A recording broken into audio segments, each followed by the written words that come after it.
This news shocked us. After viewing, write in the comments what you think about this. Hit the like button. As President Donald Trump girds for a U.S. Senate impeachment trial, he is entrusting the future of his presidency to someone widely known as a shrewd negotiator who also plays hardball politics at a level unusual even by Washington standards. Senate Majority Leader Mitch McConnell, a self-proclaimed Grim Reaper who long has stood in the way of Democrats' initiatives, is embracing that role as he suits up for an impeachment trial next month. Even before it has gotten off the ground, McConnell, the top Republican in Congress, has said there is no chance Trump, his party's leader, will be convicted on charges that he abused his office and obstructed a congressional investigation into his conduct. On Wednesday, the Democratic-controlled House of Representatives formally impeached Trump. In coming days, McConnell is expected to engage Senate Democratic leader Chuck Schumer in negotiations on how Trump's Senate trial should be conducted, including on the question of whether witnesses should be called to testify.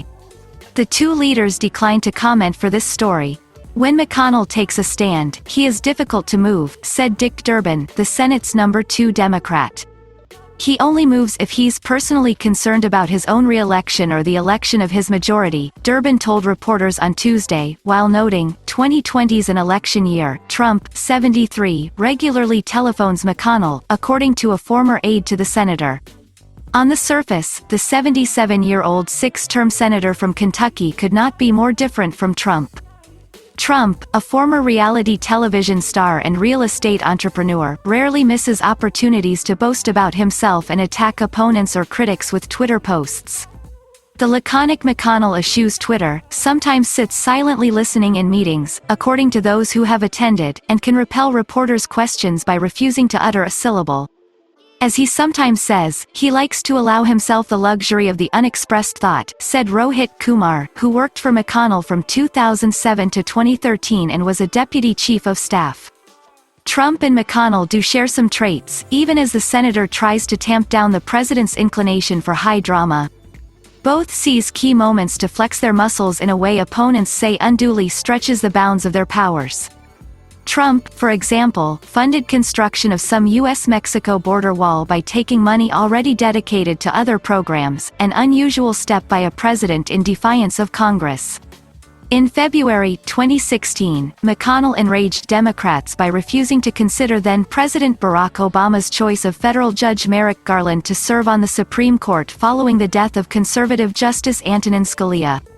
Had Garland been confirmed by the Republican-controlled Senate, he would have tipped the court in a liberal direction. For all of his legendary doggedness, Democrats think McConnell at times can be pressured into bending. Earlier this year, for example, he chafed when Democrats branded him as Moscow Mitch for blocking additional election security money. Shortly afterward, the added funds flowed through the Senate. Brian Fallon, a former aide to Schumer, said in past negotiations, McConnell has shown an intricate knowledge of congressional procedure and the ability to cut deals with Democrats, but in a way that they get blamed if voters do not respond well. Kumar said that McConnell's reserved style, punctuated by extra pauses of silence, can force those sitting across the negotiating table to fill the uncomfortable void by tipping their hands. People are endlessly vexed by McConnell's patrician, silent nature. He doesn't need to fill the silence with his own voice. Kumar said. McConnell has had frosty relations with Schumer and his predecessor, Harry Reid, a former boxer. One former senior Senate Democratic aide said that when Reid and McConnell were thrown together in a room, small talk about baseball was the only safe territory for two men who never found a path to a good working relationship.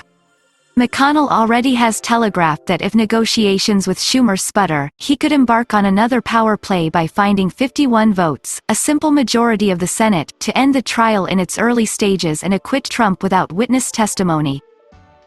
Both McConnell and Schumer served in the Senate during Bill Clinton's 1999 impeachment trial. McConnell voted to convict the Democratic president and Schumer voted to acquit. Republican Senator James Lankford said living through those battles should help them fashion a settlement on conducting a trial. There's a handful of people who have been here before, seen impeachment up close and personally. It's not a theory for them. There's only been 2 of these, previously, in the history of the country and they were in one of them, Lankford said. That's not all. Here are other videos that will interest you. Subscribe to the channel, hit the like button,